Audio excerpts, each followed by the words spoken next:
Have you ever walked into the office and felt something follow you in? Not a coworker, not your manager. Something quieter, something older. Something that already knew your name, your password, and every mistake you've ever made at work. You are about to feel incredibly seen, because today I am not going to talk about your fears. I am going to let them speak. These are the 7 secret workplace fears that live inside almost every working person. They don't knock, they don't announce themselves, and most people never admit they're there. My name doesn't matter. You already know me. I've been with you since your first day. I am the voice that shows up right before you hit send. The one that whispers, "Do they know you don't actually know what you're doing?" Every confident nod in a meeting you didn't fully understand. Every jargon word you repeated like it was yours. Every time you got praised and thought, they got the wrong person. That's me. Psychologists call this imposter syndrome. And here's what nobody tells you. I am loudest in the most competent people. The Dunning-Kruger effect shows that the less people know, the more confident they feel. So if you hear me whispering, you are smart enough to know what you don't know. That is not a weakness. That is awareness. That is growth. And I was never the proof you were failing. I was proof you were paying attention. I am the thought that visits you during performance reviews. What if someone younger, faster, cheaper takes your place? I live in the oldest part of your nervous system, the part built for survival, not spreadsheets, because your brain does not know the difference between a corporate restructure and prehistoric exile. And for our ancestors, exile meant death. So your body scans, watches, reads every whispered hallway conversation for a sign. This is not paranoia. This is your attachment system running exactly as designed, monitoring the safety of your place in the group, the way it has for 100,000 years. You are not overreacting. Your nervous system is ancient and loyal. It just needs a modern translation. I am the 3 seconds after you said the wrong name in a meeting.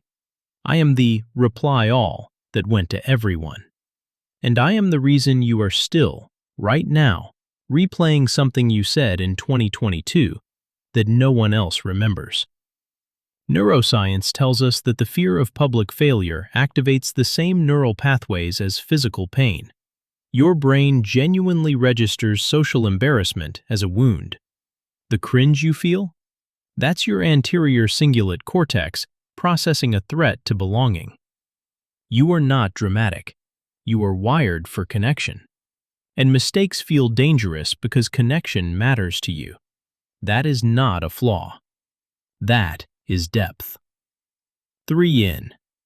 Which one has already found you today? Hold that thought, because fears 4 through 7 are the ones people almost never say out loud. And number 6, that one changes everything. I am the 2-second scan you do the moment your manager walks in. Happy? Tense? Distracted? Is that a bad email face? This fear was not born in the office. It was born in childhood, in any room where the emotional state of the adult in charge determined whether you were safe. You learned to read rooms before you could read words. Psychologists call this hypervigilance, and in the right context, it is nothing short of a superpower. You see things others miss. You sense shifts in energy before anyone says a word. You are not too sensitive. Your nervous system became a finely tuned instrument of social survival. That skill kept you safe once. It's just misfiring now. I am the quiet suspicion that your coworkers have a group chat, and you're not in it.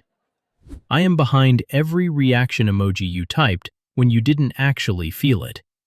Every laugh you manufactured. Every opinion you swallowed to keep the peace. Belonging is not a social nicety. It is a biological need. Your brain's reward system lights up when you feel included.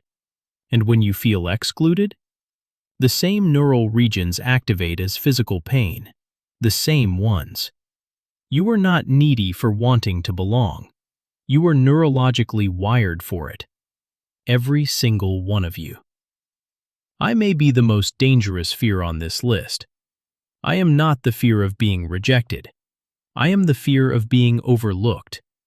Not fired, not argued with, not confronted, just forgotten. Passed over for the project. Your idea, credited to someone else 6 months later. Your name missing from the meeting notes. Again. This fear lives where work and identity collide. And here is what nobody talks about. When your work becomes your worth, invisibility starts to feel like disappearance. But your value was never stored in a performance review. It was never a metric. It was never someone else's decision to make. You were never invisible. You were just in the wrong room. I am the fear at the bottom of all the others, the one you have never said out loud, not even to yourself.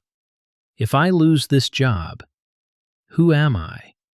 Psychologists call this identity enmeshment, when an external role fuses so deeply with your sense of self that losing the role feels like losing yourself. Not just your income, yourself.